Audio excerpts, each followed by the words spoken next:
ইতিহাসের সর্বশ্রেষ্ঠ মানব আমাদের প্রিয় নবী মুহাম্মদ সাল্লাল্লাহু আলাইহি ওয়াসাল্লাম। তার শৈশবের কিছু অধ্যায় আছে যা আজও মানবতার জন্য আলো ছড়ায়। তিনি ছিলেন ইয়াতিম শিশু, জন্মের আগেই পিতাকে হারিয়েছিলেন। মা আমিনা রাহিমাহুল্লাহ তাকে মক্কার তপ্ত বালুকায় রেখে অন্যদের কাছে সঁপে দেন। কেন এই ব্যবস্থা করা হলো? কি ঘটেছিল হালিমা সাদিয়া রাদিয়াল্লাহু আনহার ঘরে? আসুন আজ আমরা ফিরে যাই সেই অতীতে। সে সময় আরবের অভিজাত পরিবারগুলোর একটি প্রথা ছিল। তারা শিশুদের শহরের কোলাহল ও রোগবালাই থেকে বাঁচাতে মরুভূমির খাঁটি পরিবেশে পাঠাত। সেখানে দুধ মায়েরা শিশুদের লালন পালন করত। হালিমা সাদিয়া রাদিয়াল্লাহু আনহা ছিলেন সাদ গোত্রের এক দরিদ্র মহিলা। তার খচ্চর দুর্বল ছিল, উট শুকনো, বুকের দুধ অপ্রতুল। অন্য মহিলারা সচ্ছল পরিবারের শিশুকে বেছে নিলেন, কেউ হালিমার দিকে তাকালো না। অবশেষে তিনি সিদ্ধান্ত নিলেন, যাক, অন্তত এই ইয়াতিম শিশুকে নিয়ে যাই। হালিমা বলতেন, আমি যখন সেই ইয়াতিম শিশুকে হাতে নিলাম তখনই মনে হল আমার বুকে বরকত নেমে এসেছে। সত্যিই তাই হল। যে বুক দুধহীন ছিল তা নবজাতক মোহাম্মদের জন্য পূর্ণ হয়ে গেল। ক্ষুধার্ত উটগুলো দুধে ভরে উঠল, দুর্বল গাধাটি শক্তি ফিরে পেল।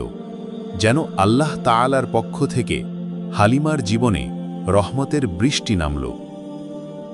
হালিমা ও তার স্বামী হারিস বুঝলেন, এ শিশু সাধারণ কেউ নয়। নবীজি সাল্লাল্লাহু আলাইহি ওয়াসাল্লামের আগমনে তাদের ঘরে শান্তি নেমে এলো। ছাগলগুলো দিনে দিনে সুস্থ হল, দুধে ভরে গেল।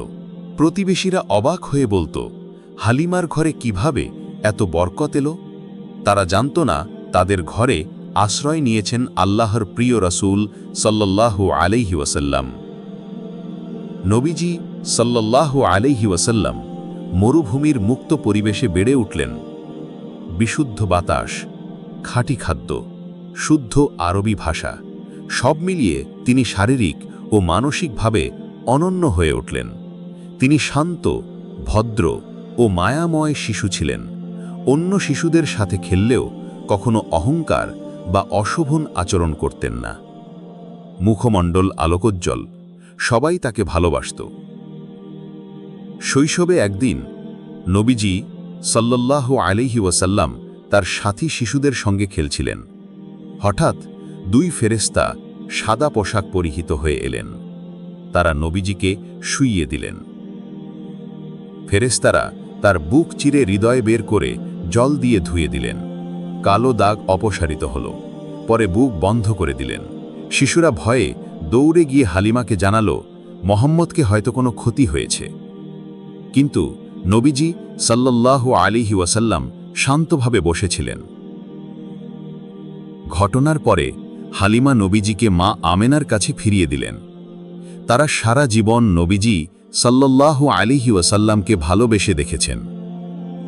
নবীজি সাল্লাল্লাহু আলাইহি ওয়াসাল্লাম পরবর্তীতে হালিমা ও তার সন্তানদের প্রতি অগাধ ভালোবাসা দেখিয়েছেন।